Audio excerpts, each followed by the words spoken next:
पिछले 50 सालों में प्लेन्स धीरे चलने लगे हैं और ऐसा हर एयरप्लेन के साथ हुआ है। ब्रिटिश एयरवेज ये जो तेज चलने वाले सुपरसोनिक कॉनकॉर्ड प्लेन लेके आया, इनकी स्पीड बहुत ज्यादा होती थी। ये लंदन से न्यूयॉर्क सिर्फ 3 घंटे में पहुंचा देते थे। लेकिन इनमें कुछ दिक्कतें थी। पहला कि इनमें फ्यूल बहुत ज्यादा लगता था। ये 1 गैलन फ्यूल में सिर्फ 14 माइल चल पा रहे थे, जबकि नॉर्मल प्लेन जो थे उतने ही फ्यूल में 104 माइल चलते थे। ये कस्टमर्स को बहुत ही ज्यादा महंगे पड़ने लगे थे। इनकी टिकट्स बहुत ज्यादा महंगी पड़ रही थी। हाई क्लास लोग भी इसको नहीं प्रेफर कर रहे थे। लंदन से न्यूयॉर्क तक ट्रैवल करने में $7,500 से ज्यादा लग रहा था और ये उस टाइम के हिसाब से बहुत बड़ा अमाउंट है। ऊपर से इन प्लेन्स को तेज चलाने की वजह से इस तरीके से डिजाइन किया गया था कि काफी कॉम्पैक्ट थे, लेकिन कॉम्पैक्ट के साथ साथ ये लोगों के लिए अनकंफर्टेबल भी थे। सिर्फ 100 पैसेंजर ही बैठ पाते थे। वहीं जो पहले नॉर्मल प्लेन्स थे वो इससे ज्यादा कैपेसिटी में बैठा पाते थे। जैसे कि मैंने पहले भी बताया था कि ये सुपरसोनिक प्लेन है, तो जब ये साउंड की स्पीड से तेज चलते हैं तो एक साउंड जनरेट होती है जिसको सोनिक बूम कहा जाता है।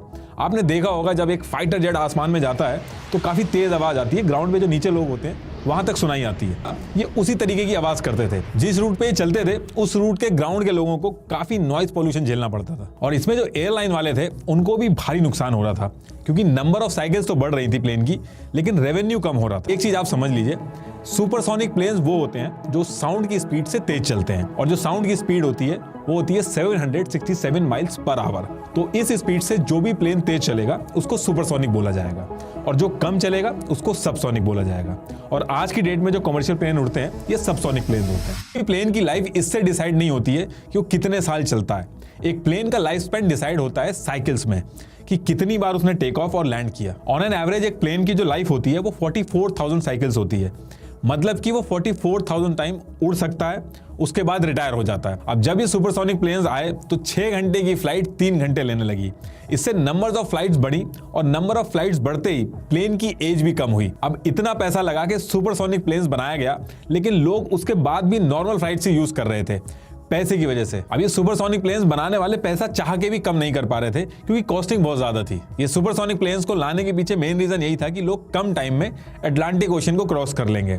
अब 3 घंटे में अटलांटिक ओशन को क्रॉस करना बहुत एक्साइटिंग है, लेकिन उसके लिए $7,500 देना पड़ेगा। वहीं नए वाले प्लेन्स जो थे वो $200 से $300 में ही आपको अटलांटिक ओशन क्रॉस करा रहे थे और उसके बाद भी अच्छा प्रॉफिट बना ले रहे थे। आखिरी बार कॉनकॉर्ड को 24 अक्टूबर 2003 को उड़ाया गया था और उसके बाद से कमर्शियल सुपरसोनिक फ्लाइट्स को पूरी तरीके से बंद कर दिया गया था और आज की डेट तक बंद है। 500 से 550 माइल्स पर आवर की स्पीड पे इसको चलाया जाता है और ऐसा इसलिए किया जाता है क्योंकि इस पर्टिकुलर स्पीड पे ये सबसे किफायती तरीके से चलते हैं, मतलब सबसे कम फ्यूल खाते हैं। किसी भी कमर्शियल प्लेन की सबसे इंपॉर्टेंट चीज होती है कि वो ज्यादा से ज्यादा प्रॉफिट कमाए, इसलिए कम फ्यूल खर्च करना सबसे इंपॉर्टेंट फैक्टर बन जाता है। लेकिन इसके साथ साथ उसकी सीट्स भी इस तरीके से डिजाइन की जाती हैं कि उन पर बैठने वाले हर पैसेंजर से ज्यादा प्रॉफिट कमाया जा सके।